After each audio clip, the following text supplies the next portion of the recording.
vamos a hablar de, como habéis visto en el título, la opacidad y la transparencia y por qué precisamente la pérdida de las cosas opacas, de las cosas que no se ven a primera vista, acarrea unas consecuencias para nuestro presente. Esto es una serie de vídeos dedicados a Byung-Chul Han, que espero que terminen pronto. Ya sabéis mis críticas al autor, pero bueno, en esta ocasión nos vamos a servir de la sociedad de la transparencia para analizar este fenómeno y ver cómo nos sentimos, ¿no? Vamos a abordar así rápidamente para que os coloquéis. Básicamente, la información por encima del pensamiento, la presión estética por convertirse en imagen y cómo la imagen impide precisamente una imagen potente, panóptico digital. Y en definitiva, cómo este cambio de paradigma acarrea una serie de consecuencias, ¿vale? Entonces, si os parece, vamos ya con el tema. Tengo aquí mi agua, mi cafecito, y es cafecito otra vez, así que nada, poneros cómodas y vamos a ello.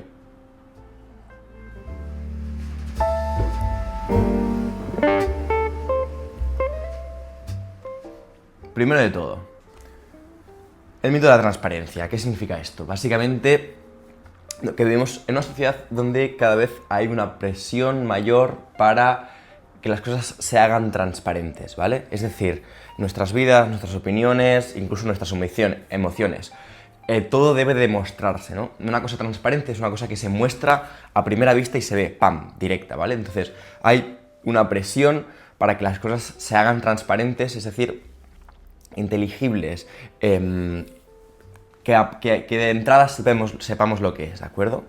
Entonces, ¿esto en qué se expresa? Pues en el mundo del Big Data, de los datos, del rendimiento, de la constante exposición. Todo debe de ser expuesto, comprimible, exportable y traducible, ¿no? Es decir, básicamente, en este contexto, ¿no?, donde todo debe de ser visto, donde queremos ser vistos constantemente, ya sea a través de las redes sociales, ya sea a través de la publicidad, ya sea a través de lo que no se ve, no existe, sería la frase, ¿no? Es decir, el cambio, por ejemplo, de paradigma que se da en las tiendas, una cosa que analiza Walter Benjamin, a principios del siglo XX, cuando se da a la tienda, pasamos de la tienda cerrada donde se entra a el escaparate, ¿no? Pues vivimos en la sociedad del escaparate. Entonces, vamos, si os parece, al primer bloque, que es la transparencia como herramienta de control, ¿de acuerdo? ¿Qué quiere decir esto? Pues la relación que existe entre la transparencia y la mercantilización, ¿de acuerdo?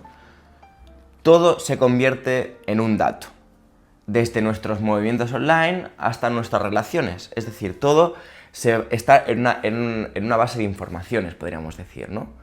¿Esto qué significa? Pues que vivimos lo que Byung-Chul Han llama un infierno de lo igual, yo diría un infierno de lo medible, que es que todo se vuelve medible, ¿no? Una de las cosas que decía ya Aristóteles sobre el dinero es que el dinero es una herramienta relacional, ¿no? El dinero no es un valor absoluto, es decir, el dinero no es nada en sí mismo, sino que el dinero es una cosa que pone en relación a otras dos, ¿no? Es un mediador, el dinero. Ya sea, en este caso, en el trabajo, por ejemplo, es un mediador entre el tiempo y el beneficio, ¿no? Es decir, o entre la plusvalor, o depende de la teoría económica que nos queramos relacionar, ¿no? Pero el dinero es un mediador. Y en este caso, dos cosas que aparentemente no tendrían ningún tipo de relación, como puede ser el objeto libro con, vamos a poner una planta, o vamos a poner un edificio, o vamos a poner un coche, son dos cosas que no tienen una relación entre ellas, pero que al ser tres cosas que se pueden adquirir por dinero, entran dentro de una escala donde todo entra, que es el dinero, ¿no? Entonces, en ese sentido, podemos establecer una relación entre un coche y un libro, porque un coche puede valer 20.000 euros y un libro 15. Por lo tanto, podemos decir que un coche tiene más valor económico, ¿no? Esa sería un poco la idea. Entonces, eso lo va homogenizando todo en tanto que dinero, ¿no? Donde las diferencias que aparecen no son diferencias reales, sino diferentes características a ser adquiridas, ¿no? Diríamos. Luego, la coacción económica. Básicamente, la idea que plantea Han es que esta imposición de la exposición de que todo sea medible, ¿no? Es decir, los 140 caracteres, la imagen en un esquema de Instagram, la verticalidad de la imagen, que todo sea legible, como vengo repitiendo, no es solo una coacción, no es solo un mandato moral o político, que también, sino es un imperativo económico, ¿no? ¿Por qué es un imperativo económico? Básicamente porque el dato transparente viaja mucho más rápido que el dato obtuso, opaco, ¿no? Es decir, aquello que a primera vista se puede ver y que por lo tanto es categorizable y por lo tanto se puede almacenar esa información bien categorizada, es una cosa que puede beneficiarse mucho más, por ejemplo, de la economía de escala, es decir, se puede escalar mucho más fácilmente, ¿no? Aquello geométrico se escala mucho más fácil en diferencia a aquello poético, ¿no? Lo poético no se puede acelerar, el sentido viaja lento. En cambio, la información positiva, el dato, se puede acelerar todo lo que quieras, su transmisión y su escalabilidad.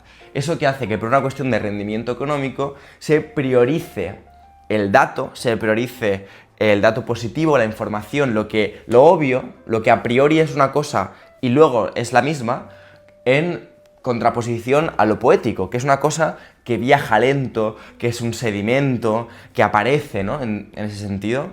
Que esto es muy interesante porque tiene una relación con el pensamiento. Claro, ¿qué sucede? Que el pensamiento no funciona por una acumulación de datos, ¿no? El pensamiento no es un cálculo. El pensamiento es un ejercicio que tiene lagunas, que tiene huecos, que tiene saltos injustificados, que tiene ausencias, ¿no? El pensamiento se construye sobre una serie de ausencias que organizamos y les damos un valor y un sentido, ¿no? En este sentido, el pensar es algo completamente contrapuesto a una ordenación de datos o una acumulación de datos, ¿no? Precisamente donde falla el dato se necesita del pensamiento. O como a mí hay una metáfora que siempre me ha gustado mucho de Ortega y Gasset, que plantea en el libro de ideas, en ese protolibro, en ese protoproyecto de Mamotreto que decía el sociológico, habla de que las ideas tienen una funcionalidad, dice él, ortopédica, porque rellenan los huecos de movimiento que dejan las creencias, ¿no? O sea, dice, las ideas se tienen, en las creencias se está, dice Gasset, ¿no? Es decir, nos relacionamos por el mundo a través de una serie de creencias, que es decir, son el sedimento o el fundamento de nuestra manera de estar en el mundo, y cuando esas creencias entran en conflictos entre ellas, o acontece un acto que no se... ¡Ay, Dios mío! Hay un pájaro precioso en la terraza.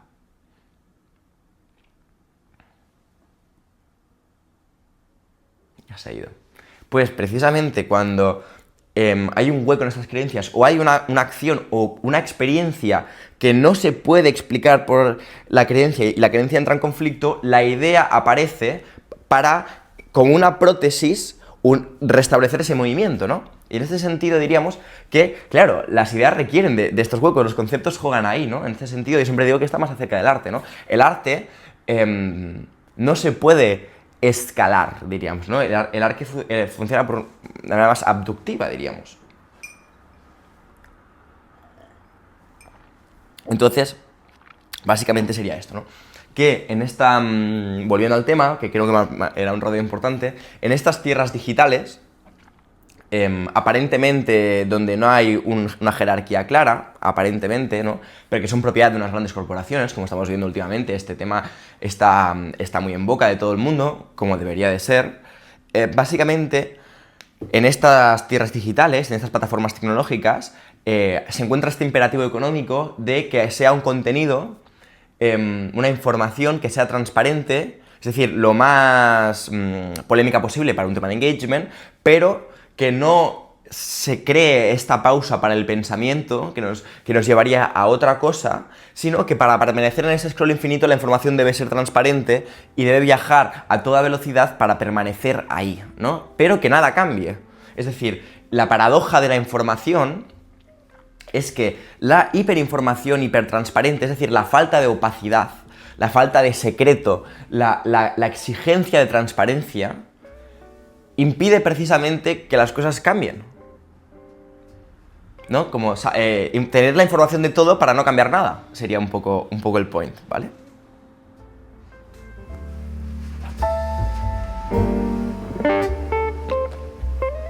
Así que vamos a la tercera, ¿vale? Lo que perdemos en la transparencia: sentido, deseo y confianza, ¿vale? ¿Qué os parece? Vamos a ella. La pérdida de opacidad tiene unas consecuencias para el espacio de creación.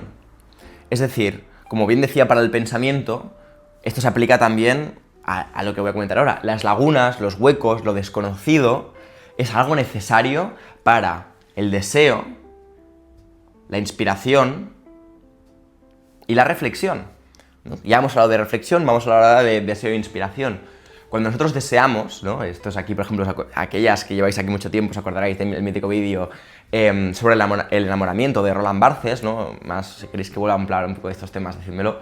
El deseo funciona a través de lo desconocido, ¿no? Es decir, la curiosidad y el deseo es un motor erótico, en un sentido amplio, me refiero al eros filosófico, el saber, que nos mueve a acercarnos a esa cosa, ¿no? Es decir, no tengo el dato, sino que busco el saber de esa cosa, ¿no? Ese misterio del deseo, igual que la inspiración.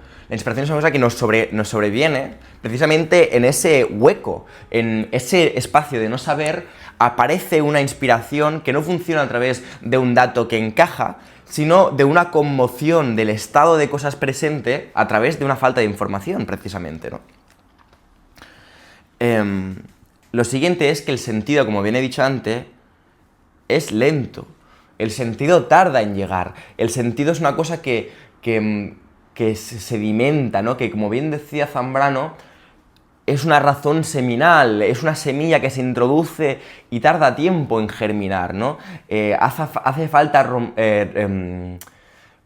falta tener un rumbo perdido por el bosque para encontrarse de repente con el claro y que nazca el sentido, ¿no?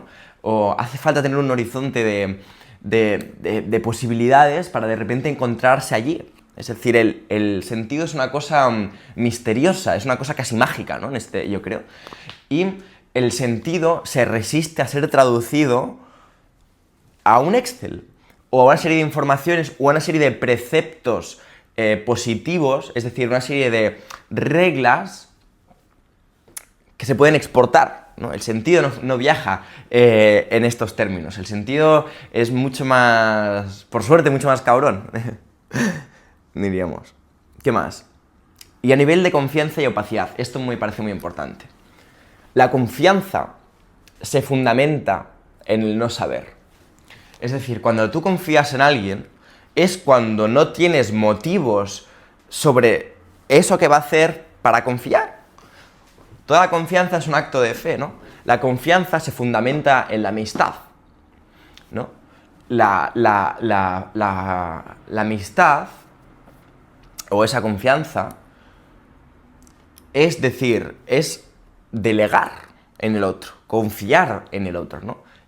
Por ejemplo, en el momento en el cual empieza a haber una exigencia de transparencia en la política, significa que se ha roto la confianza en el arte de gobernar. Así de simple.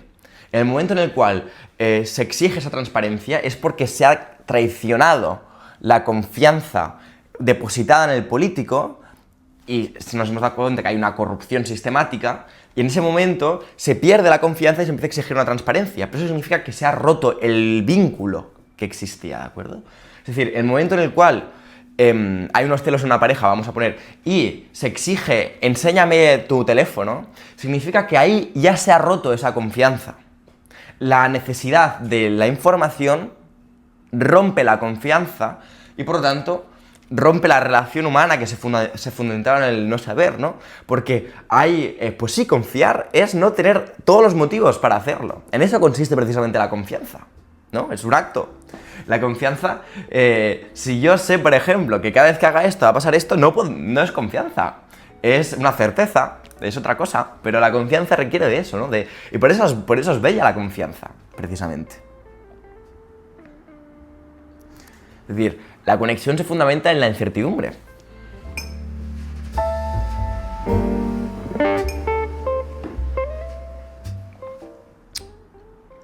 Y vamos ya al último bloque, antes de la reflexión final, que es el valor de exposición frente al valor íntimo, ¿no? Hay un cambio de valor aquí, donde el valor cultual, es decir, el valor de culto de las cosas, antiguamente, se entendía que el valor cultural es precisamente que aquello que no se puede ver, la reliquia religiosa que está escondida y nos enseña, tiene muchísimo valor porque existe, ¿no? Es decir, en los templos existían reliquias o objetos, incluso sacerdotisas, que no se veían en varias religiones, que no se podían ver nunca. Y precisamente en ese poder no ver, en ese no poder ver, consistía toda la fuerza del objeto, ¿no?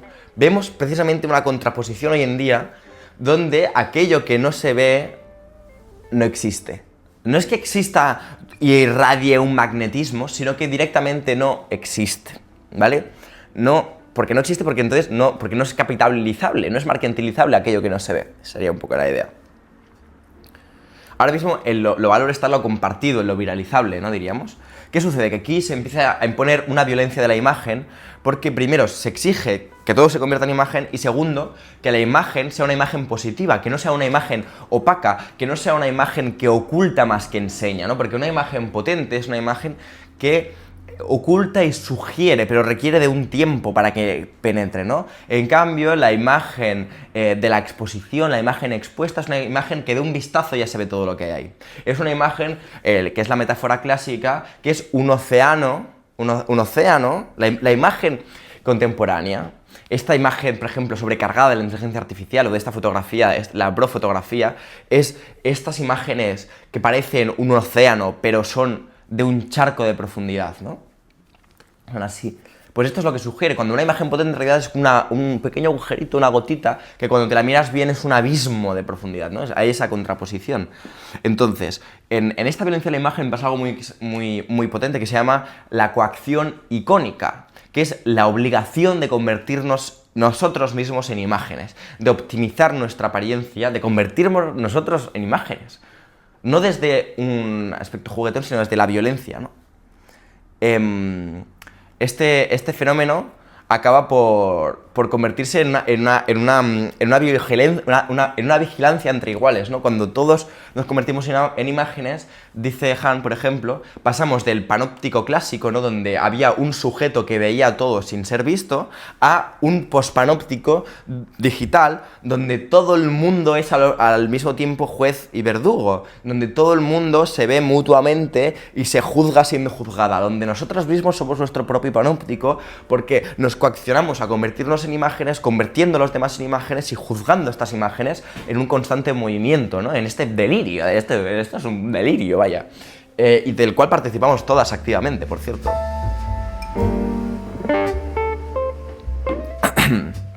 Entonces, dicho esto, llegamos ya a la reflexión final, que es evidente que la transparencia es una trampa, ¿no? Esta transparencia que se presenta al principio como un ideal de libertad, donde todo puede viajar igual y mejor, se acaba revelando como una trampa, ¿no? Es decir, hay que recuperar un poco la defensa de la opacidad, de las cosas que a primera vista no se ven, ¿no? Porque también lo erótico se da en esa opacidad, ¿no? Porque si no llegamos a un cuerpo, ya sabéis, ¿no? Explícito en un sentido que ya se entiende, no se puede decir la palabra aquí, pero ya sabéis lo que estoy diciendo. Vale, estas han sido las ideas. Aquí yo he añadido mucho de mi reflexión para salvar este libro, ¿vale?